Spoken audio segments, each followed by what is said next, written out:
حامدا ومصليا أما بعد أعوذ بالله من الشيطان الرجيم بسم الله الرحمن الرحيم عن أنس قال إن اليهود كانوا إذا حازت المرأة فيهم لم يآكلوها ولم يجامعوهن في البيوت فسأل أصحاب النبي صلى الله عليه وسلم فأنزل الله تعالى ويسألونك عن المحيض۔ آج کا جو بیان ہے وہ حیض کے تعلق سے ہے۔ عربی زبان میں حیض کا جو معنی ہے وہ ہے جاری ہونے کے ہے، اور شریعت میں جو اس کا معنی اور مفہوم ہے وہ ہے کہ عورت کے رحم سے، عورت کی شرمگاہ سے بغیر کسی بیماری کے خون آتا ہے، اسے حیض کہا جاتا ہے۔ عورت کے رحم سے، عورت کے شرمگاہ سے 3 طریقے کا خون آتا ہے۔ ایک تو حیض ہے جو بغیر کسی بیماری کے آتا ہے، دوسرا جو خون ہے وہ استحاضے کا ہے، استحاضہ یہ بیماری والا خون ہے، اور تیسرا جو خون ہے وہ نفاس کا خون ہے جو بچہ جننے کے بعد 40 دن عموماً 45 دنوں تک یہ ہوتے ہیں۔ تو یہ آج حیض کے تعلق سے آنے والی جو حدیث ہے آج کے درس میں سب سے پہلی جو حدیث ہے جس کے راوی حضرت انس بن مالک رضی اللہ عنہ ہیں، وہ کہتے ہیں کہ ان الیہود کانوا اذا حاضت المرأة فیہم لم یآکلوها ولم یجامعوها، کہ یہودی کہا کرتے تھے، اور یہودی کی عورت جب حائضہ ہوتی تھی، حیض کی حالت میں ہوتی تھی، پیریڈ کی حالت میں، تو لم یآکلوها، تو وہ لوگ ان کے ساتھ نہ کھاتے تھے، ولم یجامعوهن، نہ ان عورتوں کے ساتھ اپنے گھروں میں رہا کرتے تھے۔ یعنی اتنی نفرت، جبکہ یہ نیچرل چیز ہے، ہر عورت کے ساتھ یہ معاملہ ہوتا ہے، لیکن اس کے باوجود یہود کیا کرتے تھے، نہ ان کے ساتھ کھاتے تھے ان عورتوں کے ساتھ ایام حیض میں، اور نہ ان کے ساتھ گھروں میں رہا کرتے تھے۔ ان کے الگ سے گھر ہوتے تھے، وہ الگ گھر میں چلی جایا کرتی تھی، نہ ان کے ساتھ اٹھنا بیٹھنا کچھ نہیں ہوتا تھا۔ فسأل اصحاب النبی صلی اللہ علیہ وسلم، تو نبی کے صحابہ نے سوال کیا اللہ کے نبی سے، تو اللہ تعالیٰ نے قرآن میں سورۃ البقرہ آیت نمبر 222 نازل کر دی، کہا وَيَسْأَلُونَكَ عَنِ الْمَحِيضِ قُلْ هُوَ أَذًى فَاعْتَزِلُوا النِّسَاءَ فِي الْمَحِيضِ وَلَا تَقْرَبُوهُنَّ حَتَّى يَطْهُرْنَ فَإِذَا تَطَهَّرْنَ فَأْتُوهُنَّ مِنْ حَيْثُ أَمَرَكُمُ اللَّهُ۔ اللہ نے کہا کہ اے پیغمبر، لوگ آپ سے حیض کے تعلق سے سوال کر رہے ہیں، آپ کہہ دیجئے قُلْ هُوَ أَذًى، وہ گندگی ہے، فَاعْتَزِلُوا النِّسَاءَ فِي الْمَحِيضِ، جب عورت حیض کی حالت میں رہے تو تم ان سے الگ تلگ رہو، وَلَا تَقْرَبُوهُنَّ حَتَّى يَطْهُرْنَ، جب تک وہ پاکی حاصل نہ کر لے اس کے قریب نہ جاؤ۔ یہ قرآن میں اللہ تعالیٰ نے جو یہود کہا کرتے تھے، یہود کیا کہا کرتے تھے کہ حیض کی حالت میں وہ اپنے عورتوں کے ساتھ رہتے نہ تھے، ان کے ساتھ کھاتے پیتے نہ تھے۔ قرآن کا جواب کیا آیا کہ وہ گندگی ہے، لہٰذا حیض کی حالت میں عورتوں سے الگ تھلگ رہو، جب تک وہ پاکی حاصل کر نہ لے ان کے قریب نہ جاؤ۔ معنی بالکل ان کے موافق مل رہا ہے کہ یہود صحیح کہا کرتے تھے، اسی لیے کہا جاتا ہے کہ جب تک آپ حدیث نہیں پڑھیں گے قرآن کو نہیں سمجھ سکتے۔ اب اللہ کے نبی نے اس کی دیکھو تفسیر کیا کی، قرآن نے کہا کہ جب تک وہ پاکی حاصل نہ کر لے ان کے قریب نہیں جانا ہے، وَلَا تَقْرَبُوهُنَّ حَتَّى يَطْهُرْنَ، اس کے قریب نہیں جانا جب تک وہ پاکی نہ حاصل کر لے۔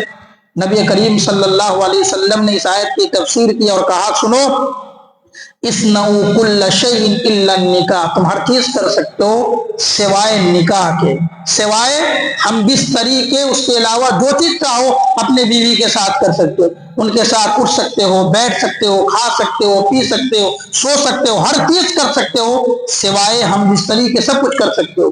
اگر قرآن کو ہی صرف پڑھ کر کے لوگ معنی نکال لیں تو قرآن تو کہتا ہے قریب بھی نہیں جانا جب تک پاکی حاصل نہ کر لے۔ یہ حدیث سے ہمیں پتہ چلا کہ ان کے قریب بھی جانا ہے، ان کے ہاتھ کا کھانا بھی کھانا ہے، لیکن صرف مجامعت نہیں کرنا ہے، صرف ان سے نکاح نہیں کرنا ہے، مطلب ہم بستری نہیں کرنا ہے۔ فَبَلَغَ ذَلِكَ الْيَهُودِ، یہ بات یہودیوں تک پہنچ گئی۔ یہ بات یہودیوں تک پہنچ گئی کہ نبی کا یہ فتویٰ جاری ہو گیا کہ نبی تو کہتے ہیں کہ بھائی حیض کی حالت میں ہو تب بھی ان کے ساتھ کھاؤ اٹھو بیٹھو. یہودیوں تک جب یہ بات پہنچی تو یہودیوں نے کیا کہا؟ فَقَالُوا مَا يُرِيدُ هَذَا الرَّجُلُ أَن يَدَعَ مِنْ أَمْرِنَا شَيْءٍ. یہ ایک ایسا شخص ہے محمد صلی اللہ علیہ وسلم جنہیں ہماری ہر بات میں اختلاف کرنا ہوتا ہے. ہم کوئی بھی بات کہتے ہیں یہ محمد جو ہے ہماری ہر بات میں اختلاف کرتا ہے، یعنی اپنی زبان میں کہہ لے کہ ہر بات کو یہ الگ ہی بتاتا، اپنا الگ ترک دیتا، اپنا ٹانگ اڑاتا ہے. فجاء اسید بن حضیر و عباد بن بشر، دو صحابی ہیں، اسید بن حضیر اور عباد بن بشر، یہ دونوں صحابی اللہ کے نبی کے پاس میں حاضر ہو گئے. کہا یا رسول اللہ، یہود جو یہ کہہ رہے ہیں ان کذا و کذا، ایسی ایسی باتیں کر رہے ہیں آپ کے بارے میں کہ آپ ہر چیز میں ٹانگ اڑاتے ہیں. اللہ کے نبی، کیا افلا نجامعوہن، ہم عورتوں سے حیض کی حالت میں الگ تھلگ رہے، ان سے بات چیت نہ کریں، ان کے ساتھ میل ملاپ نہ کریں. فتغیر وجہ رسول اللہ صلی اللہ علیہ وسلم، جیسے ہی ان دو صحابی نے اللہ کے نبی سے سوال کیا، اللہ کے نبی کے چہرے کا رنگ بدل گیا، یعنی آپ صلی اللہ علیہ وسلم ناراض ہو گئے، غصہ ہو گئے. حتی ظننا، یہاں تک کہ وہ دونوں صحابی سمجھ گئے کہ ان قد وجد علیہما، کہ اللہ کے نبی ہم پر ناراض ہو گئے. فخرجا، یہ دونوں چپکے سے نکلنے لگے، مسجد سے باہر جانے لگے. اللہ کے نبی سے فتویٰ پوچھنے آئے تھے اور اللہ کے نبی نے ایک مرتبہ منع کیا کہ سب چیز کر سکتے ہو، پھر بھی وہ کہہ رہے کہ یہودی کی بات پہ عمل کر لوں. اللہ کے نبی کا چہرہ بدل گیا، غصہ ہو گئے. صحابہ سمجھ گئے کہ ہم پہ اللہ کے نبی ناراض ہو گئے. فخرجا، یہ دونوں نکل گئے. فاستقبلتہما ہدیۃ من اللبن، اتنی ہی دیر میں یہ دونوں نکل ہی رہے تھے کہ مسجد میں دودھ کا ہدیہ آیا، دودھ پیش کیا گیا، کسی کی جانب سے ہدیہ آیا. تو اللہ کے نبی صلی اللہ علیہ وسلم نے ان دونوں صحابی کو بلایا. فارسل فی آثارہما، ان دونوں صحابی کو بلایا، ان دونوں کو دودھ پلایا جیسے اور صحابہ کو پلایا.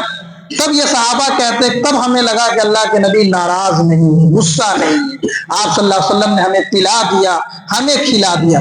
دراصل اس حدیث سے یہ بتانا ہے کہ یہود حالت حیض میں اپنی عورتوں سے نفرت کیا کرتے تھے، 7 دنوں کے لیے قید کر دیا کرتے تھے، نہیں رہنا ہے تمہارے ساتھ، نہیں اٹھنا ہے تمہارے ساتھ، تمہارے ہاتھ کا کھانا نہیں کھانا. اسلام آنے کے بعد اس چیز کو ختم کیا کہ عورت کے ساتھ آپ ہر چیز کر سکتے ہو سوائے ہم بستری کے. عائشہ رضی اللہ عنہا کہتی ہے، كنت اغتسل انا والنبي صلی اللہ علیہ وسلم من اناء واحد وكلانا جنب، میں اور اللہ کے نبی صلی اللہ علیہ وسلم ایک برتن میں نہایا کرتے تھے، ایک ٹب ہوتا تھا، اس ٹب میں نہایا کرتے تھے، اور آپ ہم دونوں ناپاک ہوا کرتے تھے. وَكَانَ يَأْمُرُنِي فَأَتَّزِرُ، اور اللہ کے نبی مجھے حکم دیا کرتے تھے کہ تم اپنے ایزار کو باندھ لو، جو عورت کا جو کپڑا ہوتا ہے نیچے کا کپڑا، اس کو تم باندھ لو. فَيُبَاشِرْنِي، اور اللہ کے نبی مجھ سے مباشرت کرتے تھے. مباشرت کسے کہا جاتا ہے؟ ایک دوسرے کا بدن ٹچ کرنا. وَأَنَا حَائِضٌ، میں حائضہ ہوتی تھی. وَكَانَ يَخْرُجُ رَأْسَهُ إِلَيَّ وَهُوَ مُعْتَكِفٌ فَأَغْسِلُهُ وَأَنَا حَائِضٌ، اور کبھی کبھار تو ایسا ہوتا تھا، رمضان کا موقع ہوتا تھا، میں حیض کی حالت میں ہوتی تھی، اللہ کے نبی مسجد سے ہی اپنے سر کو بڑھا دیا کرتے تھے اور میں آپ صلی اللہ علیہ وسلم کے سر میں کنگھی کر دیا کرتی تھی. اس میں بہت ساری چیزیں نکالنے کو اگر دیکھا جائے کہ بیوی اپنے شوہر کی کس طریقے سے خدمت کر سکتی ہے. کہ اللہ کے نبی مسجد میں تب بھی کنگھا کون کر رہی ہے؟ حضرت عائشہ صدیقہ. دوسری جو چیز ہے، حیض کی حالت میں آپ صلی اللہ علیہ وسلم اپنی بیوی کے ساتھ سو رہے ہیں، اپنی بیوی کے ساتھ یعنی ایک دوسرے کا بدن بھی ٹچ ہو رہا ہے. صرف مباشرت نہیں کرنا ہے، صرف ہم بستری سے روکا گیا ہے، باقی آپ ساری چیز کر سکتے ہیں، ساتھ میں غسل بھی کر سکتے ہیں. اسی طریقے سے حضرت عائشہ کہتی ہے، كنت اشرب وانا حائض، تو میں پانی پیتی تھی اس حال میں کہ میں حائضہ ہوتی تھی، حیض کی حالت میں ہوتی تھی. ثم اناولہ النبی صلی اللہ علیہ وسلم، پھر اسی پانی کو میں اللہ کے نبی کے سامنے پیش کرتی تھی. فیضع فاہ علی موضع فی فیشرب، تو آپ صلی اللہ علیہ وسلم اسی جگہ منہ لگا کر کے پانی پیا کرتے تھے اس حال میں کہ میں حائضہ ہوا کرتی تھی۔ یعنی حضرت عائشہ جہاں سے پانی پیتی تھی وہ گلاس، وہ مگ اللہ کے نبی کو تھماتی تھی پانی کے لیے، تو نبی صلی اللہ علیہ وسلم اپنی بیوی کو راضی کرنے کے لیے اور یہودیوں کو جواب دینے کے لیے آپ وہیں سے پانی پیتے تھے جہاں سے حضرت عائشہ پیتی تھی۔ یہود کہتے تھے کہ بیویوں سے الگ تلگ رہنا ہے، اس کو بھی جواب دینا تھا اللہ کے نبی سیم وہیں سے جہاں سے حضرت عائشہ پیتی تھی۔ ایک تو محبت کا یہ تقاضا میاں بیوی میں، اور آج کیا ہوتا ہے کہ مرد جو ہے وہ عورت کا جھوٹا نہیں پیتا، عورت مرد کا جھوٹا کھا لے لیکن مرد جو ہے عورت کا جھوٹا نہیں کھاتا۔ دیکھو نبی کریم صلی اللہ علیہ وسلم سے اچھا کوئی شوہر ہو سکتا ہے؟ آپ صلی اللہ علیہ وسلم اسی جگہ منہ لگا رہے ہیں جہاں پر حضرت عائشہ منہ لگائی تھی۔ اور دیکھو میاں بیوی اگر ایسے اگر پانی پیتے ان سے کوئی بیماری نہیں ہو سکتی۔ اللہ تعالیٰ نے ایک محبت رکھی ہے ان کے درمیان۔ وَتَعَرَّقُ الْعَرَقَ وَأَنَا حَائِزٌ، اور میں ہڈی چوستی تھی، گوشت کی جو ہڈی ہوتی ہے میں ہڈی کو کھاتی تھی اس حال میں کہ میں حائضہ ہوتی تھی۔ ثُمَّ أُنَاوِلُهُ النَّبِيُّ صلی اللہ علیہ وسلم، پھر میں اس ہڈی کو اللہ کے نبی کے سامنے پیش کرتی تھی۔ فَيَضَعُ فَاهُ عَلَى مَوْضِعٍ فِيَّ، اللہ کے نبی بھی اسی جگہ پہ منہ لگا کر کے اس ہڈی کو چوسا کرتے تھے جہاں سے میں چوسا کرتی تھی۔ کتنی محبت تھی۔ اور آپ صلی اللہ علیہ وسلم کو دراصل بتانا یہ مقصود تھا کہ حالت حیض میں عورت صرف حکماً ناپاک ہے، اس کا ہاتھ ناپاک نہیں ہے، اس کا پورا بدن ناپاک نہیں، حکماً ناپاک ہے کہ وہ روزہ نہیں رکھ سکتی، نماز نہیں پڑھ سکتی، اس معنی میں وہ ناپاک ہے، باقی اس کا ہاتھ اور پورا بدن یہ پاک ہے، اس سے ساری چیزیں وہ کر سکتی ہے۔ عائشہ رضی اللہ عنہا ہی کہتی ہے کہ کان النبی صلی اللہ علیہ وسلم یتکئ فی حجری، اللہ کے نبی میرے گود میں ٹیک لگا کر کے سوتے تھے۔ وَأَنَا حَائِضٌ، میں حائضہ ہوتی تھی۔ ثُمَّ يَقْرَأُ الْقُرْآنَ، اور پھر اللہ کے نبی قرآن بھی پڑھتے تھے۔ اللہ کے نبی بیوی حائضہ ہے اور آپ صلی اللہ علیہ وسلم ٹیک لگا کر کے سو رہے ہیں اور آپ قرآن بھی پڑھ رہے ہیں۔ لوگ کہیں ناپاک انسان کے بدن میں سٹ کیوں رہے ہو، ان کے قریب کیوں جا رہے ہو؟ اللہ کے نبی صلی اللہ علیہ وسلم تو حائضہ بیوی کے گود میں اپنا سر رکھے ہوئے اور قرآن کی تلاوت کر رہے ہیں، دنیا کی سب سے مقدس کتاب کی تلاوت کر رہے ہیں۔ عائشہ ہی کہتی ہے کہ قال للنبی صلی اللہ علیہ وسلم ناولنی الخمر من المسجد فقلت انی حائض، ایک مرتبہ اللہ کے نبی نے حضرت عائشہ سے کہا کہ مسجد سے ایک بوری تھی جس میں سامان وغیرہ رکھتے ہیں، اس کو کھینچو مسجد سے۔ حضرت عائشہ کہتی کہ انی حائض، اے اللہ کے نبی میں تو حیض کی حالت میں ہوں، میں مسجد سے کیسے کھینچوں؟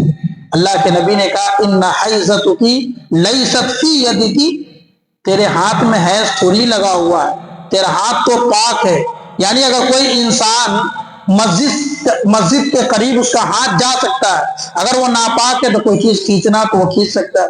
شریعت نے اتنا حکم دیا ہے کہ اللہ کے نبی صلی اللہ علیہ وسلم نے حضرت عائشہ سے کہا کہ تمہارے ہاتھ میں گندگی نہیں ہے۔ اسے کیا پتہ لگا؟